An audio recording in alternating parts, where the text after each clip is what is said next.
Hello viewers, welcome to Bharathi inventions. ఇవాల్టి నా recipe shear kurma.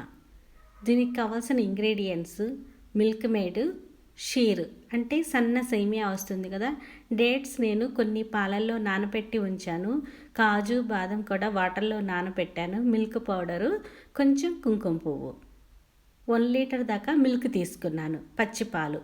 పొయ్యి మీద ప్యాన్ పెట్టేసి 2 స్పూన్స్ దాకా నెయ్యి వేస్తున్నాను.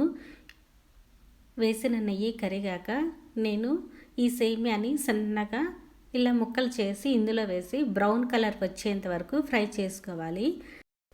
ఈ సేమియాని మనకి ఈ రంజాన్ మాసంలో చాలా బాగా దొరికిద్దండి. ఇది సన్నగా రౌండ్గా చుట్టల్లాగా ఉంటుంది, ఒక్కొక్కసారి పొడుగ్గా కూడా వస్తుంది. నేను ఇందులో కొన్ని డ్రై ఫ్రూట్స్ కూడా చిన్న ముక్కలుగా కట్ చేసి ఇవి కూడా మరికొన్ని 2 నిమిషాలు ఫ్రై చేసుకున్న తర్వాత ఇదంతా కూడా తీసి పక్కన పెట్టుకోవాలి. మనకి ఈ సేమియా ఆల్రెడీ కొంచెం బ్రౌన్ కలర్లో ఉంటుంది కాబట్టి లైట్ బ్రౌన్ కలర్ వచ్చేందుకు ఫ్రై చేసుకోవాలి. ఈ ప్యాన్లోనే నేను పచ్చిపాలను వేస్తున్నాను. పచ్చిపాలు అయితే చాలా టేస్టీగా ఉంటాయి అండి. నేను 1 లీటర్ దాకా పాలు వేసుకొని బాగా మరిగించుకోవాలి. ఇందులో నేను మిల్క్ పౌడర్ తీసుకున్నానండి. 2-3 స్పూన్స్ దాకా మిల్క్ పౌడర్ తీసుకున్నాను. ఇందులో కొంచెం పాలు కలిపి తర్వాత ఈ పాలల్లో కరిగిస్తే కొంచెం, ఎందుకంటే థిక్నెస్ కోసము ప్లస్ టేస్ట్ కూడా. మిల్క్ పౌడర్ వాడటం వల్ల చాలా టేస్టీగా ఉంటుంది ఈ స్వీటు. నేను ఒక మిక్సీ జార్లోకి కొన్ని డ్రై ఫ్రూట్స్ తీసుకుంటున్నాను, కాజు బాదాము, కొంచెం డేట్స్ తీసుకొని పాలు వేసి మెత్తటి గ్రేవీ లాగా చేసుకోవాలి. ఇది కూడా ఈ పేస్ట్ కూడా ఈ మిల్క్లోనే యాడ్ చేసుకుంటే మనకి స్వీట్ అనేది ఇంకొంచెం ఎన్హాన్స్ అవుతుందన్నమాట. మిల్క్ బాగా బాయిల్ అయిన తర్వాత ఫ్రై చేసి ఉంచుకున్న ఈ సేవియన్ కూడా యాడ్ చేసేసి బాగా మెత్తగా అయ్యేంత వరకు ఉడికించుకోవాలి. ఇందులోనే నేను కొన్ని డేట్స్ కూడా తీసుకున్నా కదా, అవి కూడా వేసేస్తే మనకి డేట్స్ కూడా బాగా బాయిల్ అవుతుంది.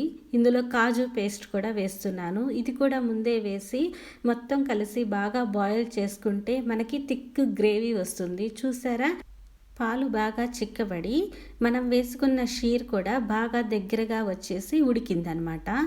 ఇట్లా వస్తే మనకి కరెక్ట్గా కన్సిస్టెన్సీ కరెక్ట్గా ఉన్నట్లే. స్వీట్నెస్ కోసము నేను ఇందులో మిల్క్ మేడ్ వాడుతున్నాను.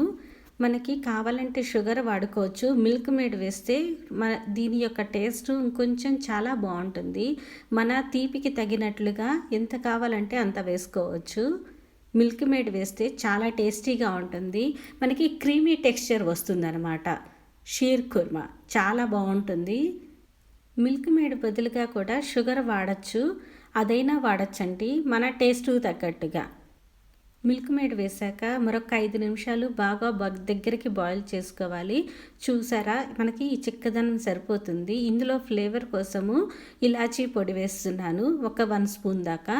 ఇది కూడా వేసి ఒక 2 నిమిషాలు అలా వేసిన తర్వాత కొంచెం పించ్ ఆఫ్ సాఫ్రాన్ వేసుకోండి. మనకి కలర్ మంచి కలర్ వస్తుంది, టెక్స్చర్ చాలా బాగుంటుంది. చూడండి, ఈ గ్రేవీ అనేది పర్ఫెక్ట్ అనమాట.